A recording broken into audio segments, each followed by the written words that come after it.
In the dusty archives of Hollywood, in a vault of unmade films and broken dreams, lies a screenplay. It's a dark comedy, a satire about fame. But its own story is a tragedy. The title is Atuk. For over 4 decades, it has carried a whispered reputation, a chilling legend. It's known not for the film it could have been, but for the lives it seems to have taken. 4 men, 4 titans of comedy, were attached to star in this film. John Belushi, Sam Kinison, John Candy, Chris Farley. 4 of the most brilliant, explosive, and beloved comedic actors of their generations. And one by one, after committing to the project, they all died. Tragically, prematurely. The official causes of death are different: overdose, a car accident, a heart attack. But the pattern is inescapable. It's a coincidence so stark, so horrifying, that it has fueled one of Hollywood's most enduring and terrifying urban legends: the curse of Atuk. Tonight, we investigate the story behind the script that never made it to the screen, but left a trail of destruction in its wake. Was this simply a series of unconnected, tragic coincidences? Or is this the most convincing and disturbing case of a real Hollywood curse? Before the curse, there was the talent. A seismic, generation-defining talent that erupted from 4 very different men who shared a singular, dangerous gift. They were the men who made America laugh until it cried. John Belushi was the first. A primal force of nature unleashed on the set of Saturday Night Live. He wasn't just an actor, he was a punk rock anarchist in a comedian's body. According to the book Live from New York, his energy was so volatile, so unpredictable, that producers often had no idea what he would do on live television. He was Bluto in Animal House, a character that wasn't so much played as it was inhabited.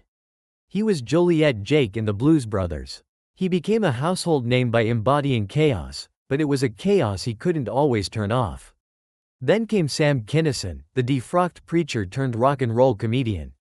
His act wasn't just jokes, it was a sermon of rage, a primal scream against hypocrisy and heartbreak.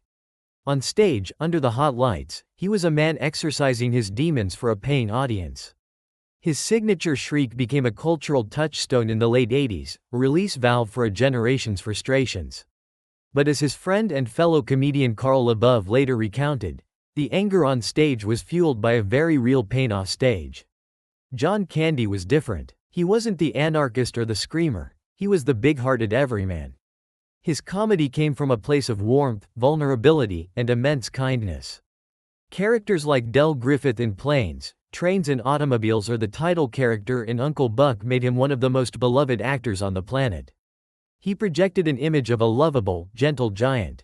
But behind that smile was a man deeply insecure about his weight and struggling with the immense pressures of maintaining that public persona. Finally, there was Chris Farley. He worshipped John Belushi, and in many ways, he was his heir apparent. Farley's genius was physical, explosive, and rooted in a desperate desire to please. He would, quite literally, destroy himself for a laugh. On Saturday Night Live, his characters like Matt Foley, the motivational speaker who lived in a van down by the river, became instant legends. According to his castmates, his commitment was terrifying. He would throw his body through tables, crash into walls, anything for the gag. But the desperation was real. 4 men, 4 comedic legends. They were all outsiders who became the ultimate insiders. And they all carried a profound sadness, a vulnerability that made their comedy not just funny, but deeply human. It was this exact combination of explosive talent and deep-seated pain that would draw them, one by one, to a script about an outsider consumed by the very world that celebrated him. The script at the center of this story, Atuk, was based on a 1963 Canadian satirical novel, The Incomparable Atuk, by Mordecai Richler. The plot is deceptively simple.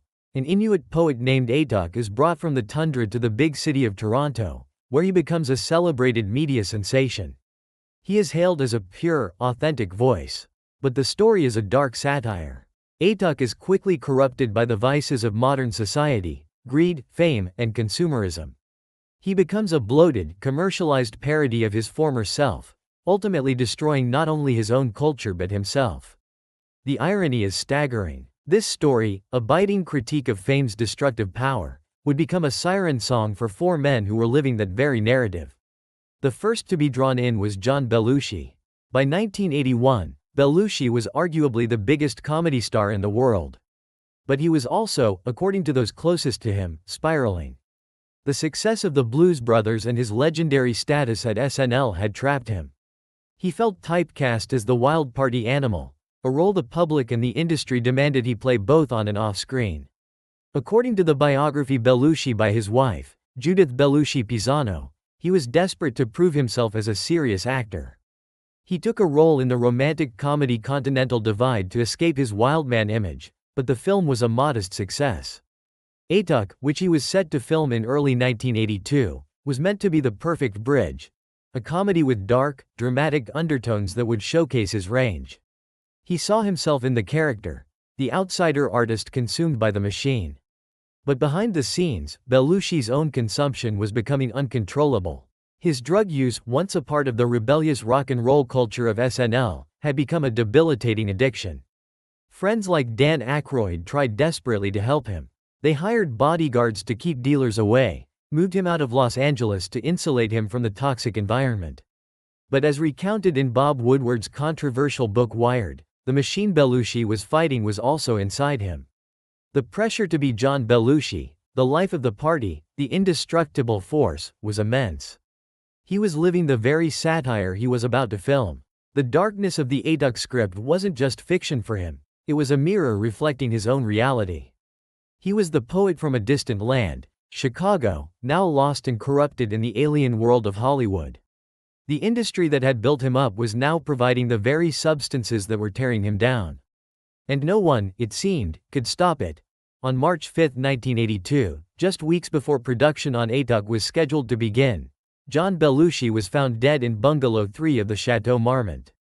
The cause of death, according to the Los Angeles County Coroner's report, was acute cocaine and heroin intoxication, a speedball. He was 33 years old. The project was immediately shelved. The first star of Atuk was gone. For years, the script languished in development hell, now tainted by tragedy. But Hollywood has a short memory. By the late 1980s, a new comedic force had emerged, and United Artists, the studio holding the rights, decided to try again. Their new choice for Atuk was Sam Kinison. Like Belushi, Kinison was a comedy outlaw, a man whose persona was built on excess and outrage. He read the script and, according to reports from the time, felt a deep connection to the material. Production began in 1988.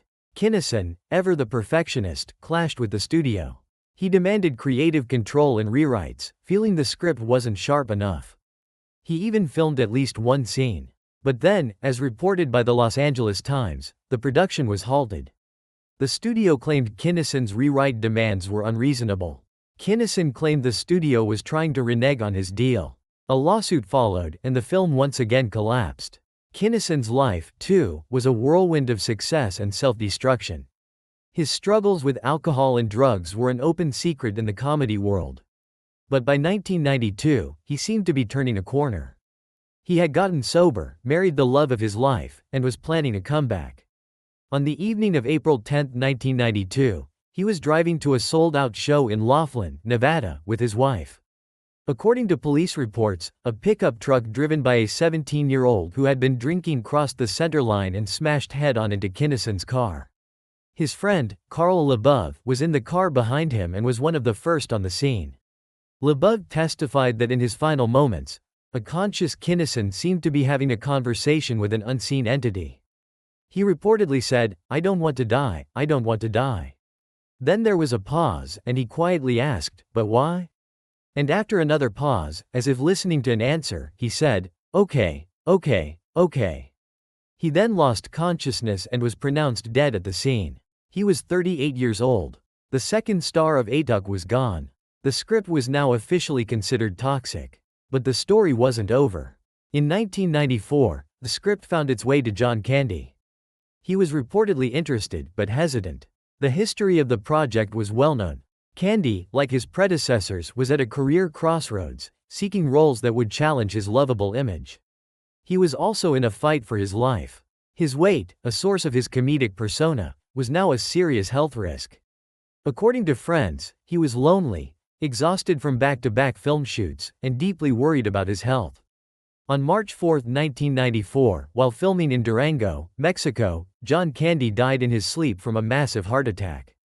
He was 43 years old. He never officially signed on to Atuk, but his consideration of the role added his name to its chilling legacy. The third potential star of Atuk was gone. The curse was no longer whisper. It was a roar.